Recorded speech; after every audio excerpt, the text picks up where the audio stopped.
Well, welcome back to my stained glass channel. I'm Gary, your host, and today I got an old, actually real pretty piece my mom did many years ago. I just cleaned this off with kind of little Windex and scrub it just to get all the, I mean, it 20, 30 years, 25, 30. But the reason why it was in a pile of stained glass pieces I have, it was the repair pile. The repair pile. And this one needs a small repair right here. You can see it. I'll try to get it in the reflection of the light. It's right here. It's a crack that runs from here to here. Ooh, almost dropped that. From here to here. And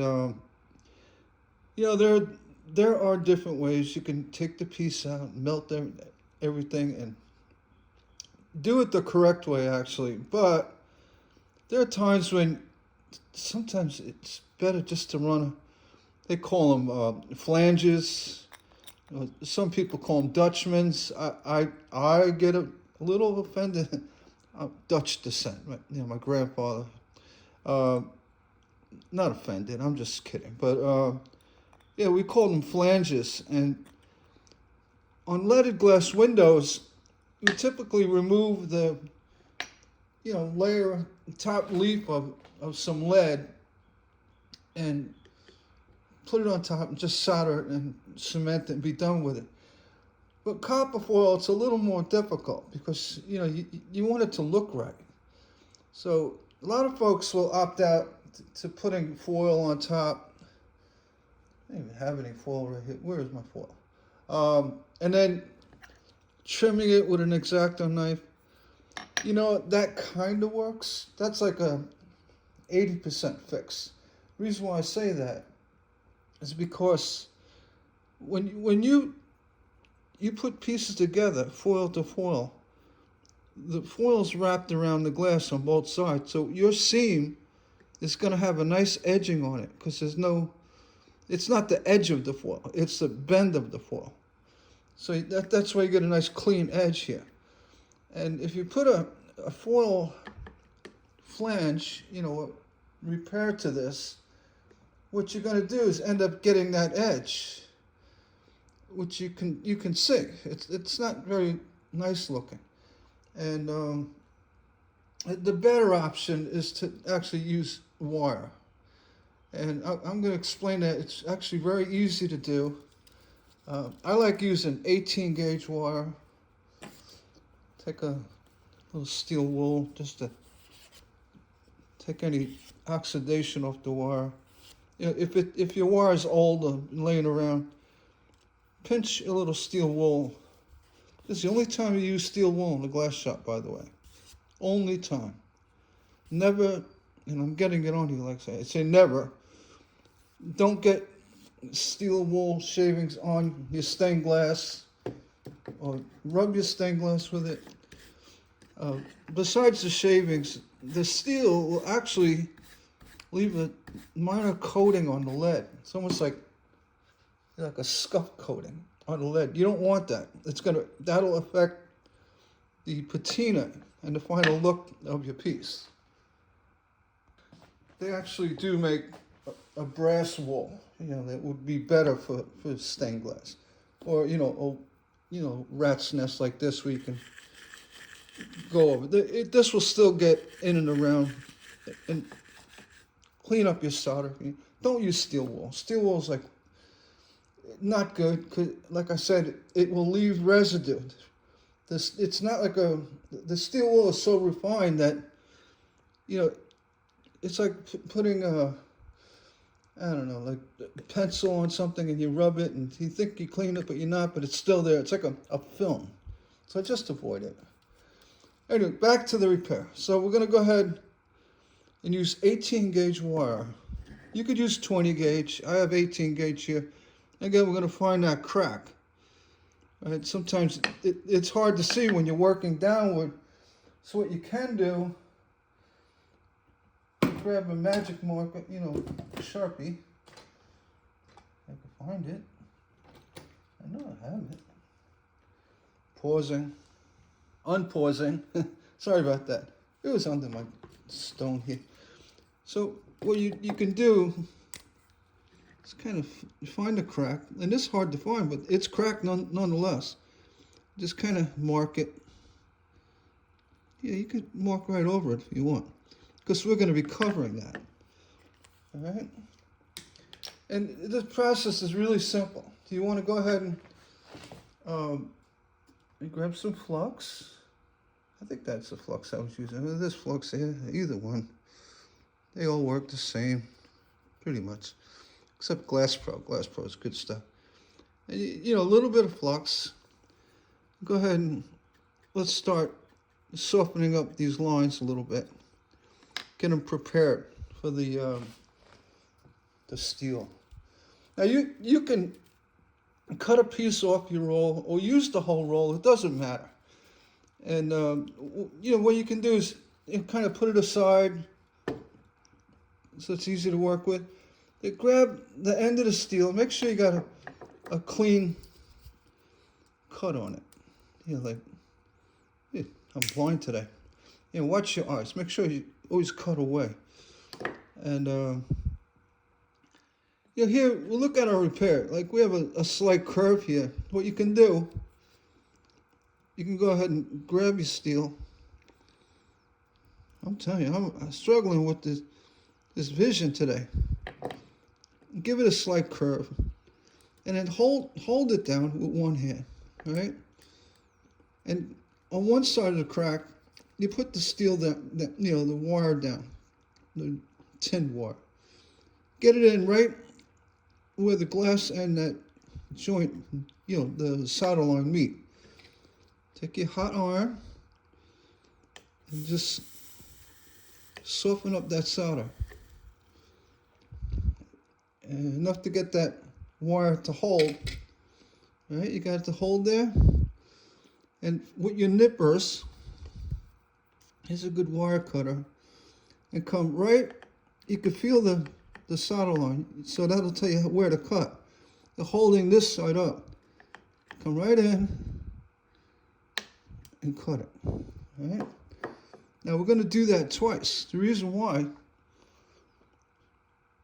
being you just have one, it's not thick enough. So you want something that mimics a solder line, okay?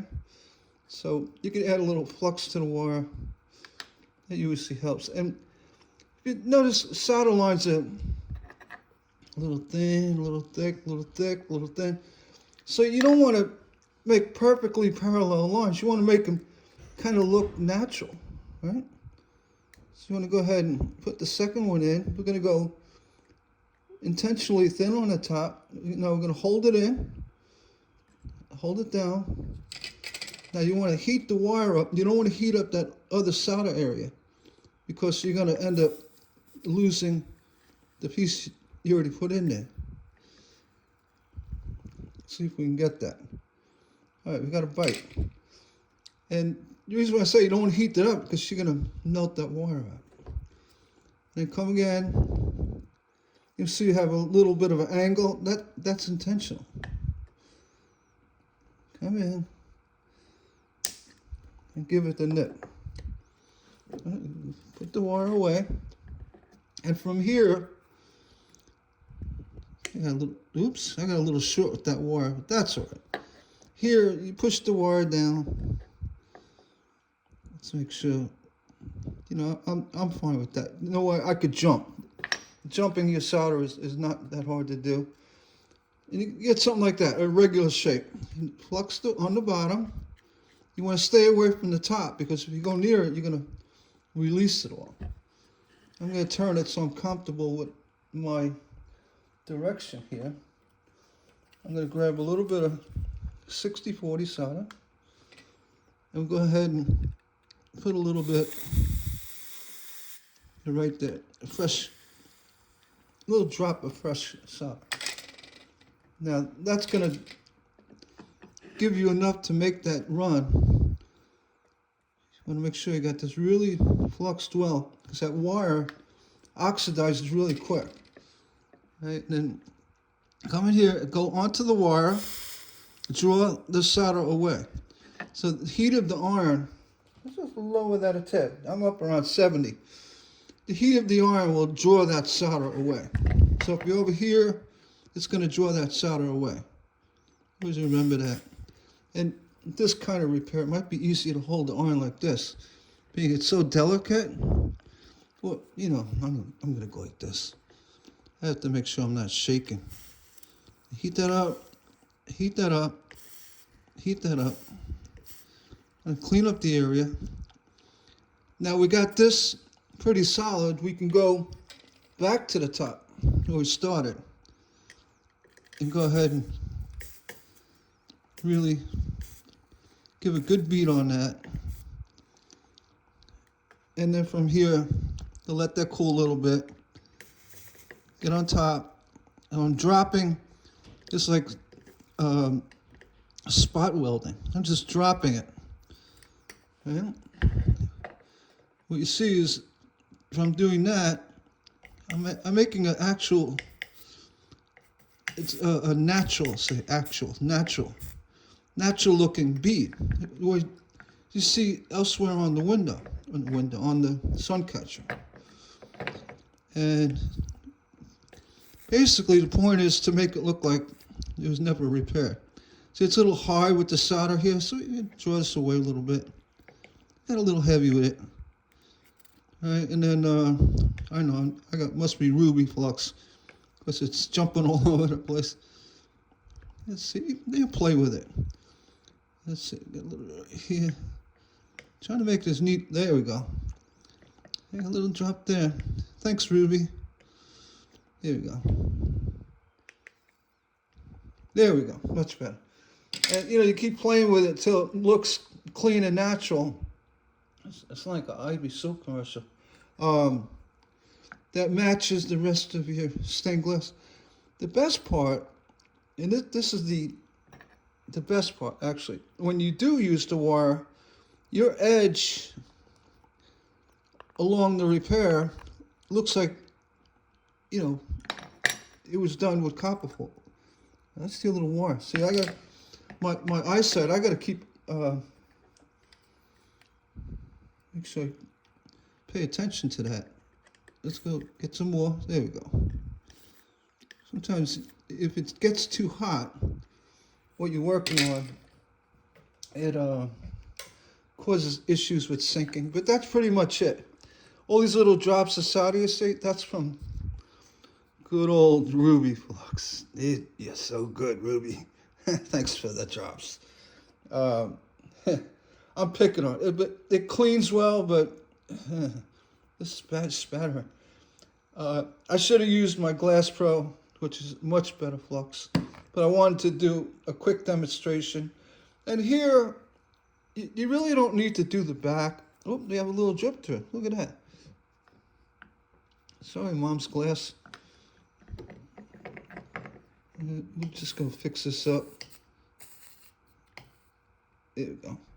Get rid of that drip right there. Under the fingernail.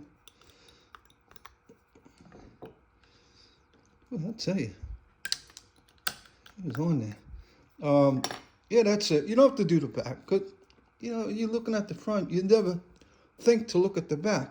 And once this is all cleaned up and patinaed, you're good to go.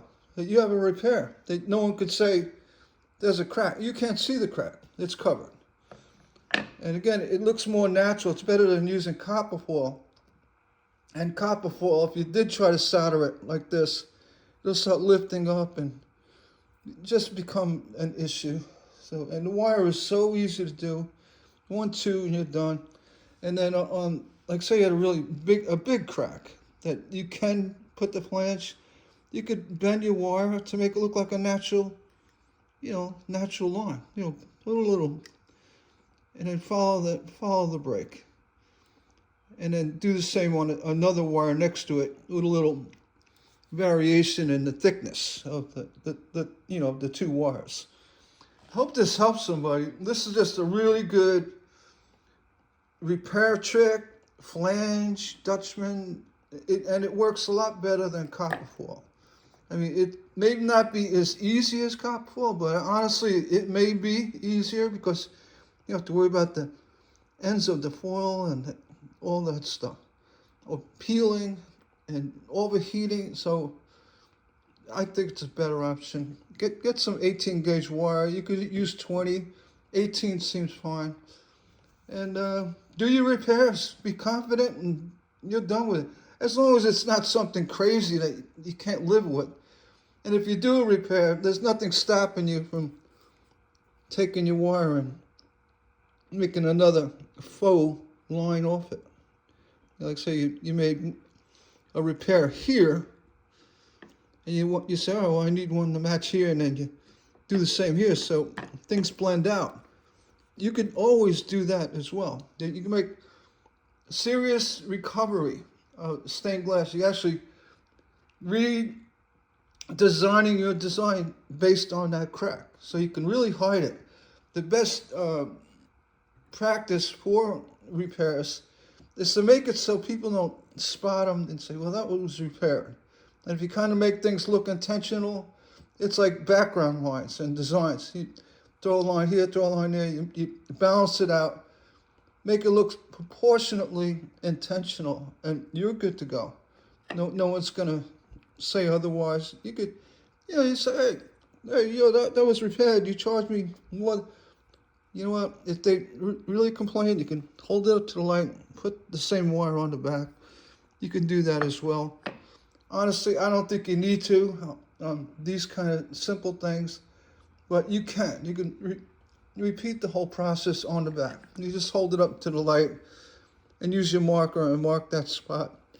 And then they'll never know it was repaired. You'd have to take it apart to know it was repaired. Thanks for watching the video. Please, share it with your folks that you know need help with broken glass. And give me the thumbs up. Wait, right down there. See that? It looks like this. It looks like that. Give me a thumbs up. And if you haven't, subscribe. Subscribe to my channel. I have so much more. I'm barely skimming the surface of all the stuff I know about stained glass. And I promise a lot more is on the way. And for all my faithful followers, thank you for watching. Well, everybody, thank you for watching. You take care.